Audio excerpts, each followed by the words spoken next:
ನಾವು ಬೇರೆ ಬೇರೆವೆಲ್ಲ ಕೊಟ್ಟಿದ್ದೀವಿ. ಆ ಲೋನ್ಗಳಿರ್ಬೋದು, ಬೇರೆ ಬೇರೆ ಏನು ಸೋಷಿಯಲ್ ವೆಲ್ಫೇರ್ ಡಿಪಾರ್ಟ್ಮೆಂಟಿಂದ ರಾಜ್ಯ ಸರ್ಕಾರದಿಂದ ಏನು ಬರಬೇಕು ಅವೆಲ್ಲ ಕೊಟ್ಟಿದ್ವಿ. ಇದೊಂದು ನಿವೇಶನಗಳೊಂದು ಅವ್ರ ಮೊದಲಿಂದ ಬೇಡಿಕೆ ಇತ್ತು, ಅದನ್ನು ಕೂಡ ಈಗೇನು 31 ಜನ ಇದ್ದಾರೆ ಅವರಿಗೆ ಇವಾಗ ನಿವೇಶನಗಳನ್ನು ಕೊಟ್ಟಿದ್ದೀವಿ.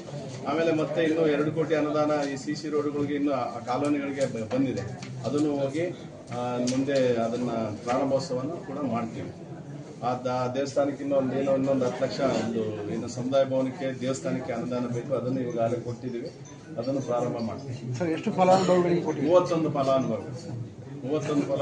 ಅದು ಮಹಿಳಾ ಫಲಾನುಭವಿಗಳನ್ನ ಎಲ್ಲರೂ ಎಕ್ಸೆಪ್ಟ್ ಒಂದಲ್ಲ, ಒಬ್ಬರು ಸೀನಿಯರ್ ಸಿಟಿಜನ್ ಇದ್ದಾರೆ ಅಂತ ಅವ್ರ ಮನೆಯವ್ರು ಇಲ್ಲ ಅಂತ ಅಮ್ಮ ಇಲ್ಲ, ಇವರು ಇದ್ದಾರೆ ಅಂತ 31 ಜನಗಳಿಗೆ ನಾವು ಇವತ್ತು ಹಕ್ಕುಪತ್ರ ಕೊಟ್ಟಿದ್ದೀವಿ. Thank you.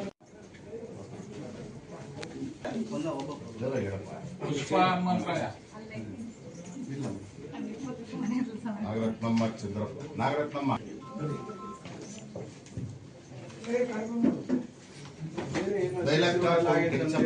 ರೋಡ್ ಅದನ್ನ ಇದು ಮಾಡಿ ಬಂದ್ರೆ ಎಲ್ಲ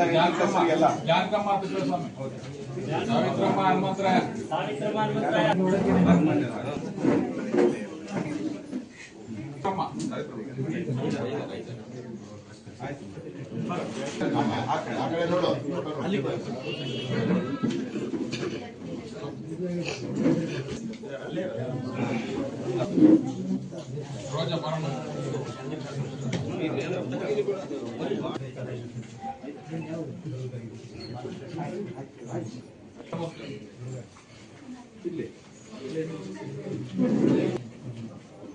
ಅನಿತಾ ಲಕ್ಷ್ಮಿ ಜಯಣ್ಣ,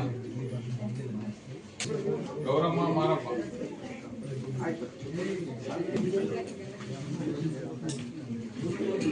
ತಿಪ್ಪಯ್ಯ,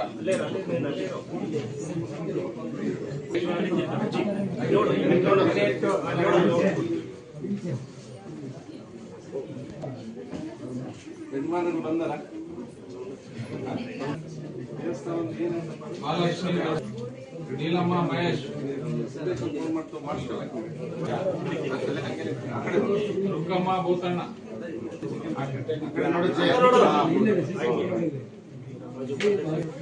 ನರಸಿಂಹಮೂರ್ತಿ, ಕೆಂಚಪ್ಪ,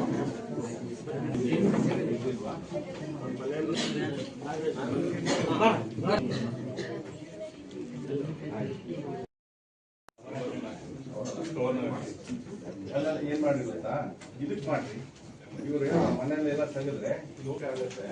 ಇದನ್ನ ತೆಗೆದ್ರು ಕೂಡ ನೀರಿಗೆ ಬೀಳ್ತದೆ. ಮನೆಯಲ್ಲಿ ಅಷ್ಟು ಅವ್ರಿಗೆ ಒಳ್ಳೆ ಜಾಗ ಇರಲ್ಲ, ಎಲ್ಲ ಇರ್ತಾರೆ, ನೀರು ಎಲ್ಲ ಬೀಳ್ತದೆ, ಮರ ನೀರು ಬೀಳುತ್ತೆ. ಹೋರಾಟ ಮಾಡಿದ್ದೀವಿ. ಸಂತ್ರಸ್ತರು 16-17 ಸ್ಥಿತಿ ಕೇಸಲ್ಲಿ ಏನೂ ವ್ಯವಸ್ಥೆ ಇರಲಿಲ್ಲ.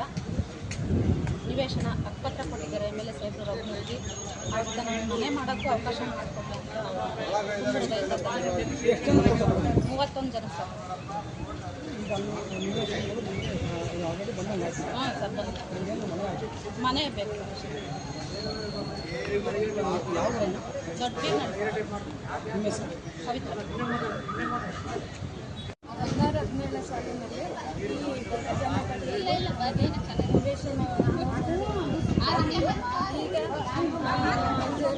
ಈಗ ಸ್ವಲ್ಪ ಈಗ ನಮಗೆ ಹಕ್ಕುಪತ್ರ ಕೊಟ್ಟಿದ್ದಾರೆ. ನಮಗೆ ಒಂದು ವಸತಿ ಮಾನ್ಯ ಶಿಕ್ಷಕರಾದ ರಘುಮೂರ್ತಿ ಸಾಹೇಬರಿಗೆ ನಾವು ಮನವಿ ಮಾಡಿ ಕೇಳ್ತೀವಿ. ಇವತ್ತು ಹಕ್ಕುಪತ್ರ ನೀಡಿದ್ದಾರೆ, ಏನು ಅನಿಸುತ್ತೆ? ನಮಗೆ ಖುಷಿ ಆಯಿತು. ಹಾಗಾಗಿ ನಮಗೆ ನಾವು ತೀರ ಕಡೆಗೊಡೋದಾಗಿ ನಮಗೆ ಮನೆ ನಿವೇಶನ ಕೊಡಬೇಕಂತ ಮಾನ್ಯ ಸಚಿವರಾದ ರಘುಮೂರ್ತಿ ಸಾಹೇಬರಿಗೆ ನಾವು ಮನವಿ ಮಾಡ್ತೀವಿ.